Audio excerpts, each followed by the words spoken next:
All right, welcome to another episode of What the Heck, You're with Keck. Who we got with us today? ACL Pro PJ Sarro from Houston, Texas. And where are we right now? We are in Texas City, Texas, just south of Houston. Between Houston and Galveston, huh? Yes. Is that like It's closer right to in the Galveston. middle? No, it's closer to Galveston. I didn't realize we were that close. But Oh, yeah. all right, so how long have you been a pro? This is my fourth year. Fourth year, okay.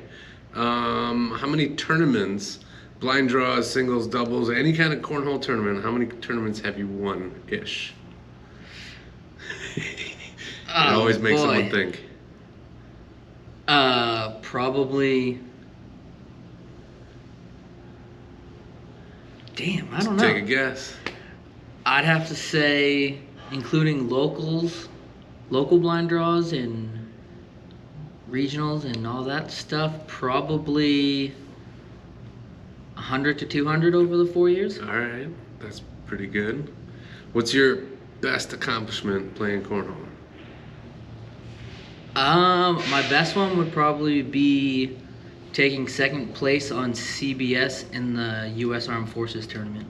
Okay, yeah, that's pretty good. National TV. It was, and we were the lowest seed going into the broadcast. Oh, wow. Because they did the whole tournament. Because it was that COVID year. Okay. So they did the whole tournament was broadcasted after the final 8. Oh, okay. So we did like the ghost cornhole stuff until the final 8 teams, and then we all met when we were I remember in that. Philly. Was it Philly? I think it was Philly. I was gonna ask if that was Nashville. Nashville was a crazy USA cornhole event. No, it wasn't Nashville. it was definitely Philly. And that was NBCSN, not CBS. So, okay. So outside of cornhole, what do you do? I work for a wine distribution company Okay. called RNDC, All right. and I'm on the wine side.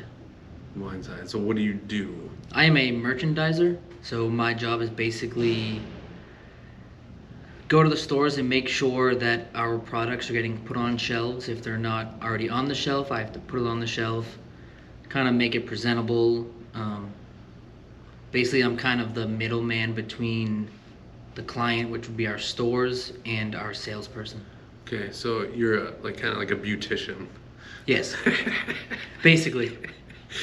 I call it a glorified stock boy. Okay. All right. So what kind of music you like? I listen to a little bit of everything. Okay.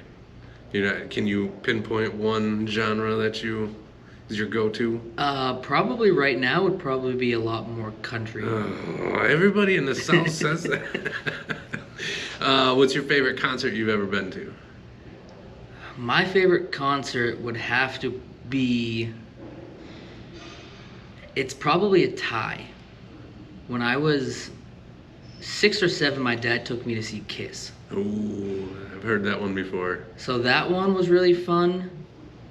And then fast forward to, I think I was in my early 20s, I saw Bon Jovi at Gillette. Okay. So those would probably be tied for the top 2. Well, those are pretty good ones. Yeah. Outside of cornhole, the sport of cornhole, Okay. what sports do you play? I played baseball growing up and ice hockey growing up. Right. But right now I just do cornhole. You wouldn't think there'd be a lot of ice hockey in the South like this, no? There's not really, but good thing I'm from the Northeast originally. Yeah, so that was gonna be another question. Give me your background. So I was born and raised in Boston, Massachusetts. Lived there until I was, I guess you could say, till I was 19. Then I enlisted in the U.S. Army, and I did 12 years in the Army. And then right at the end towards the tail end of COVID in 2020, I had an opportunity to come down here to Texas, and I've always wanted to live in the South. Okay. So I took that opportunity, and I've been here ever since. Okay. So Army days, what was your MOS? 91 Charlie, and for you non-military people, it was utilities repair, and for you even non-military people even more, that is basically heating and air conditioning. Okay. HVAC. Yes. All right. Where were you all stationed? everywhere from South Carolina to Virginia to Washington State to California. 12 years, pretty long time. What was your highest rank you got? I got out as an E4, Okay. so it should be a specialist. All right. That's what I Perfect. ended E4 at. Mafia was the perfect I place. know. The sham shield. Yes. All right, the non-military people have no idea what we're talking about. So Chase just mentioned that you were a streamer, a gaming streamer, before your cornhole career. Tell me about that. It wasn't actually before my cornhole Oh. career, but it was kind of during it. Up in the Northeast before I moved to Texas, when COVID hit, we kind of got locked down to the point where I couldn't leave my little compound at my house. So basically, it was either go outside and play cornhole or play video games because there really wasn't much else to do. And with the lucky, I wasn't able to work because of someone in my household was vulnerable, so they forced me to go into lockdown. So I got that government stimulus. Okay. And after I paid all my bills and everything, I had a little extra money, so I bought a computer setup. And I started streaming Call of Duty on Facebook. And it grew a little bit. It grew to the point where I wanted it to grow, because I wasn't trying to do it full time. It was more just for fun. And I actually had to get a check from Facebook a couple of times, so that was pretty cool. Nice. Them pay you. Yeah, it was pretty cool. All right. So you watch streamers, right? Back then, yeah, I watched a lot of them. Who's your favorite one? Right now, if I had to go back and watch again, I'd probably go watch Overtime. He's a streamer out in Australia. Yeah. Because he actually like talks to his chat and community a lot. But if I'm going for straight comedy, probably go back to your big ones, your Tim the Tap Man or your Nick Merckx, because they're just funny. Timmy Toucans, Yeah, he's the number one troll. yes. That's my favorite.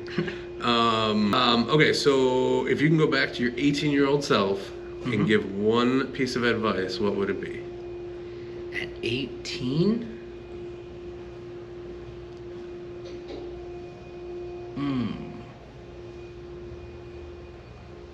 At 18, I'm not sure what I would do.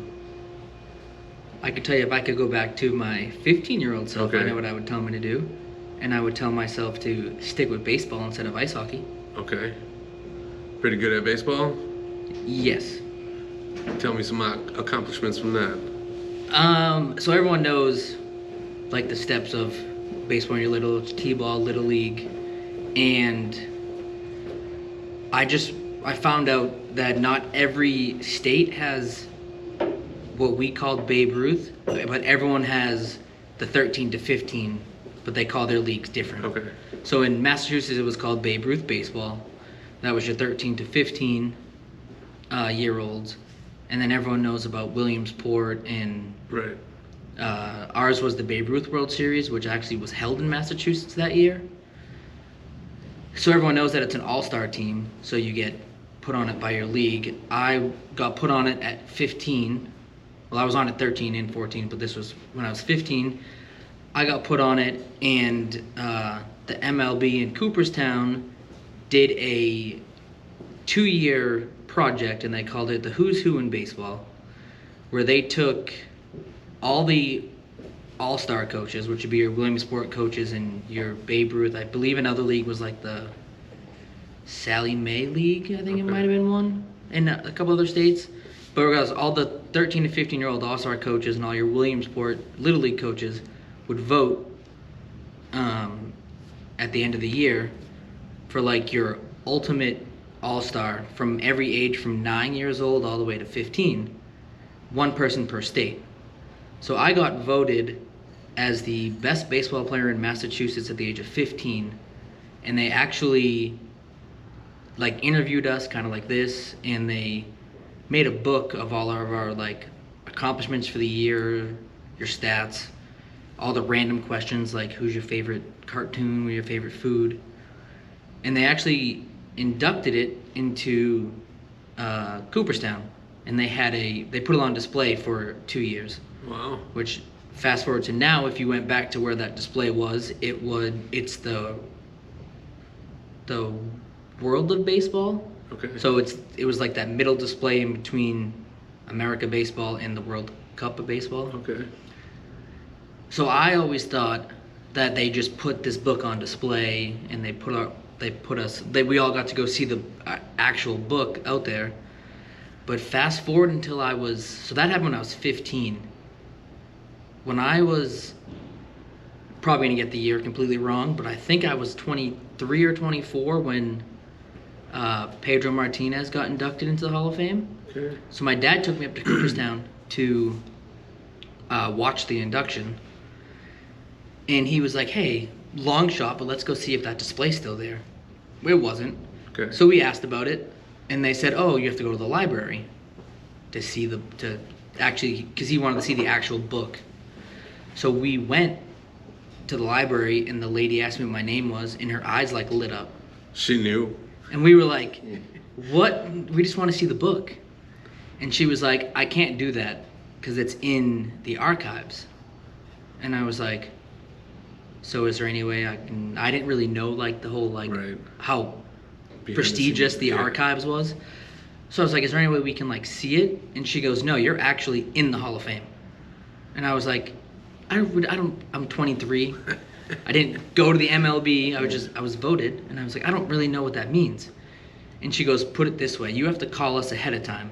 Make an appointment for you and whoever's in your party. And you have to put white gloves on and go into the archives to see that book. And we can schedule all that for you. So I asked her, I was like, isn't that like the same archives where like Ted Williams' bat is in, or Babe Ruth's glove, or any of your memorabilia that's not on display? And she goes, yeah, you can touch all that while you're in there. So I thought that was pretty cool. What you're saying is you're kind of a big deal. To her, at least. I mean, I guess to this woman, it was. And it all started as what we thought was a joke when we got voted, and it turned into this whole extravagant thing. And she goes, you can actually tell people that you're physically inducted in the Hall of Fame, and if they call and ask and give you your name, it comes up on the list as you were inducted in 2005. Well, that's pretty sweet. So if anybody's watching this, I'm sure we'll get some viewers here. When you see him, get his autograph. You can sell it on eBay. For like $2. That's $2 you didn't have. $2 is $2. All right, so well, that's pretty cool. Thanks for joining me. You got any words of advice for anyone watching, cornhole players, non-cornhole players, baseball players? Go get yourself a set of boards. It's simple and easy. It passes time, and who knows, in a couple of years you could be sitting in the same seat that I'm sitting in right now. There it is. And go bully baggers. Okay.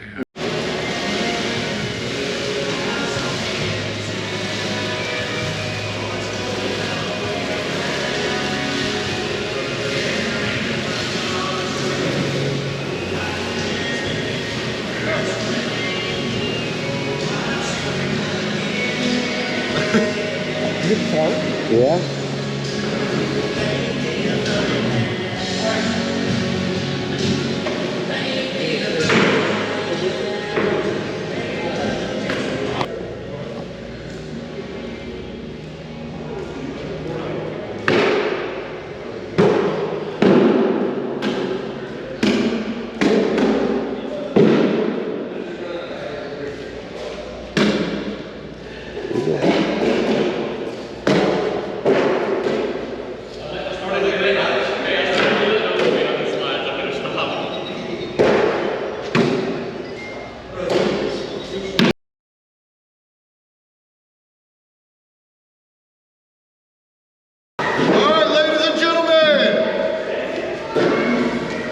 Everybody hear me? All right. As always, 2 out of 3 in the winners bracket, 1 game in the losers bracket. All right. Everybody should have gotten your text message already to let you know what board you're on. We are using Score Tracker as usual. If you have any questions on what to do, just come let me know. We are also going to do airmail tonight. All right. 3 tickets for $5, 8 tickets for $10. We're gonna draw one name. Money will roll over next week if we don't hit it. All right? Don't let Miami get in. All right. No questions before we get started? All right, let's get it. We got the Donnie Slotty from Wisconsin here in Texas. Say what's up. Hey, what's up, man? Here we go in Texas. How is Chase as your director? Oh, just great. I mean, he puts great tournaments out here and blind off everybody on this side of town. And I mean, he's awesome. I have nothing bad to say about him. All right. How is Chase as your director? It's interesting. It's interesting. He's a good guy. He runs a good tournament. It's always fun. So. That's it? How is Chase as your director? Well, since he is in charge of Texas, he's got to be number one just because it's the state we live in. But other than that, he goes above and beyond anybody I know. Respect that. Boom. How is Chase as your director? He's probably the coolest, most laid back, caring guy I know, and he applies that to the corner world. How much did he pay you to say that? A shot and a half. Don't tell him. What about you? I don't know. I just showed up for the beer, honestly. Good answer.